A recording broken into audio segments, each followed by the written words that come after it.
한국 불교선을 중흥시킨 만공 스님과 제자들의 이야기를 전해드립니다. 만공 스님은 1871년에 태어나 1946년에 입적하신 스님으로 경어 스님의 뛰어난 제자였습니다. 수덕사를 중심으로 수많은 제자를 양성하며 한국 불교에 큰 영향을 미치셨습니다. 만공 스님은 독립운동가이자 승려였던 만해한용운 스님과도 매우 절친한 사이였습니다. 만공 스님은 만해 한용운에 대해 만해는 내 애인이야. 지금 온 조선 땅에 사람이 하나 하고도 반있는데 그 하나가 바로 만해야 라고 말할 정도였습니다. 이 말에서 두 분의 깊은 우정을 엿볼 수 있습니다. 만공 스님은 많은 훌륭한 제자 스님들을 배출했습니다. 보월, 고봉, 전강, 금오, 춘성, 이렵 스님 등 기라성 같은 대선사 스님들 중에서 오늘은 네 분의 스님과 스승이었던 만공 스님의 일화에 대해 말씀을 전합니다. 첫째, 보월 성인 스님입니다. 보월 스님은 만공 스님의 인가를 받은 뒤 덕숭 총림의 방장이 되어 만공 스님의 법을 전하였습니다. 스님은 만공 스님을 가장 가까이서 모시며 수행을 했던 분으로 평가받습니다. 두 번째, 고봉 경욱 스님입니다. 고봉 스님은 만공 스님의 법맥을 굳건히 뿌리내린 분입니다. 만공 스님의 가르침을 전하며 수많은 제자를 길러냈습니다. 스님은 철저한 수행과 엄격한 계율로 잘 알려져 있으며 선풍을 세우는 데 큰 역할을 하셨습니다. 스님의 제자로는 세계 포교에 큰 업적을 남기신 숭산 스님 등이 유명합니다. 세 번째, 금오 태전 스님입니다. 호남 지역의 대표적인 선사로 만공 스님의 가르침을 호남 지역에 널리 전파하셨습니다. 스님은 만공 스님의 가르침을 계승하여 선농일치를 강조하며 수행과 노동을 함께하는 새로운 수행법을 제시했습니다. 네 번째, 전강 스님입니다.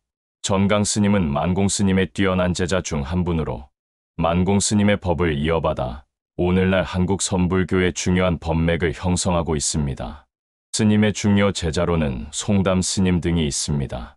이와 같이 만공 스님의 법맥은 널리 퍼져 오늘날 한국 불교의 주요 선맥을 이루고 있습니다. 경어 스님으로부터 법을 이어받아 한국 선종의 중요한 정신적 지주가 되었습니다. 그리고 만공 스님과 여러 제자 스님들은 우리에게 직관적인 깨침을 주는 많은 일화를 남기셨습니다. 만공 스님은 엄격한 선사였지만 제자들을 사랑으로 대하고 때로는 기발한 방법으로 가르침을 주셨습니다.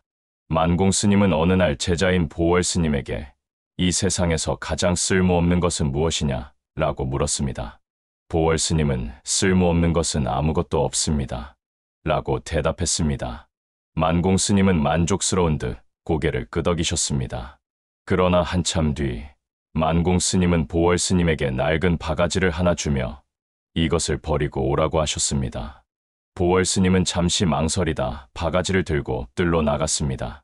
그런데 바가지를 버리려다 보니 바가지에 물을 담아 화분에 물을 주는 어머니의 모습이 떠올랐습니다. 그 순간 보월 스님은 쓸모없는 것은 없다는 만공 스님의 가르침을 다시 한번 깨달았다고 합니다. 그리고 또 어느 날 만공 스님은 제자인 고봉 스님에게 어떤 것이 부처인가 라고 물었습니다. 고봉 스님은 선뜻 대답하지 못하고 침묵했습니다. 그러자 만공 스님은 고봉 스님을 불러 새끼줄을 꼬라고 시켰습니다.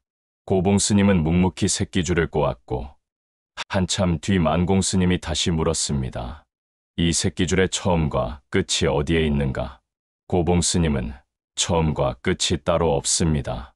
라고 대답했습니다. 만공 스님은 빙그레 웃으며 그러면 부처의 처음과 끝은 어디에 있겠느냐고 물었고 고봉 스님은 그제야 큰 깨달음을 얻었다고 합니다. 그리고 제자인 금오 스님이 아직 젊은 시절 만공 스님은 그를 시험하기 위해 몹시 무거운 물통을 주면서 이 물통에 물을 가득 채워오라고 명했습니다. 금오 스님은 힘겹게 물통을 들고 갔지만 물통에 구멍이 뚫려 있어 물이 계속 새어버렸습니다. 금오 스님은 여러 번 시도했지만 결국 물을 채우지 못하고 만공 스님 앞에 섰습니다. 만공 스님은 웃으면서 내가 물을 채우지 못한 이유가 무엇이냐? 라고 물었습니다. 금오 스님은 물통에 구멍이 있어 채울 수 없습니다. 라고 대답했습니다. 그러자 만공 스님은 내 마음의 물통에도 구멍이 뚫려 있으니 그 구멍을 먼저 막아야 물을 채울 수 있다. 라고 말씀하셨습니다. 금오 스님은 이 말에 깊은 깨달음을 얻고 더욱 수행에 정진했다고 합니다.